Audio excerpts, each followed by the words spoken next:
আমাকে আপনাদের সকলকে আল্লাহ রসুলের তরিকা অনুযায়ী সুন্নত থেকে রাখা হচ্ছে, কথাটা কিনা বলেন?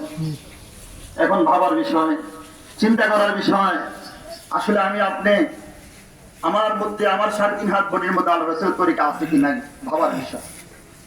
অর্থাৎ আমার একবারে মৃত্যু থেকে আমার কাফন, আমার দাফন, আমার গোসল, আমার জানাজা, আমার মাটির অস্ত্র করা, দাফন দেওয়া সবগুলা আল্লাহ রসুলের তরিকা অনুযায়ী হচ্ছে।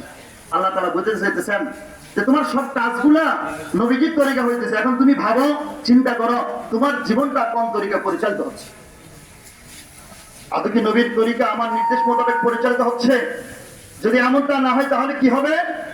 যখন মৃত্যু ঘনিয়ে আসবে, সাকরাতুল মউত আরম্ভ হবে, তোমার 3.5 হাত বডির মধ্যে 360টি জোড়া আছে, প্রত্যেকটি জোড়া মুহূর্তের মধ্যে ভেঙে চূর্ণ বিচ্ছিন্ন করে দেওয়া হবে।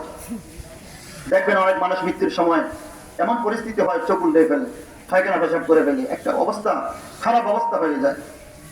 এটা হচ্ছে সাকরাতুল মউত। আল্লাহ তাআলা আমাদের সকলকে এই সাকরাতুল মউতের কষ্ট থেকে হেফাজত করুন, আমিন। আল্লাহ যেন আমাকে বিসমিল খাতেমা, সুন্দর একটি পরিসমাপ্ত দান করেন, সুন্দর মৃত্যু দান করে। আমরা আল্লাহর কাছে দোয়া করব। قال النبي صلى الله عليه وسلم قال النبي صلى الله عليه وسلم اذا كان الانسان, মানুষ যখন মৃত্যুর সময় তার জবান দিয়ে লা ইলাহা ইল্লাল্লাহ বের হবে, মৃত্যুবরণ করতে দেরি, আল্লাহ জান্নাতে ঢুকতে বেশি দেরি হবে না। সুবহানাল্লাহ। এজন্য আমরা দোয়া করব আল্লাহ যেন আমাদের জীবনটা সুন্দর করেন, আমাদের জীবনটা নবীর তরিকা আল্লাহর নির্দেশ মোতাবেক হয়, তাহলে আমাদের মরণ সুন্দর হবে, আমাদের কবর সুন্দর হবে, পরবর্তী সমস্ত ঘাটিগুলো সুন্দর হবে।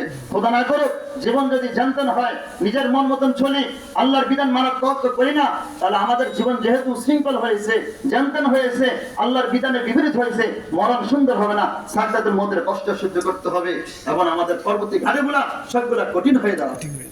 আল্লাহ তাআলা আমাদেরকে এই কথাগুলা বুঝে এবং আমল করার তৌফিক দান করেন।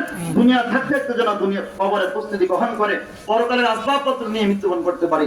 আল্লাহ আমাদের সকলকে তৌফিক দান করেন।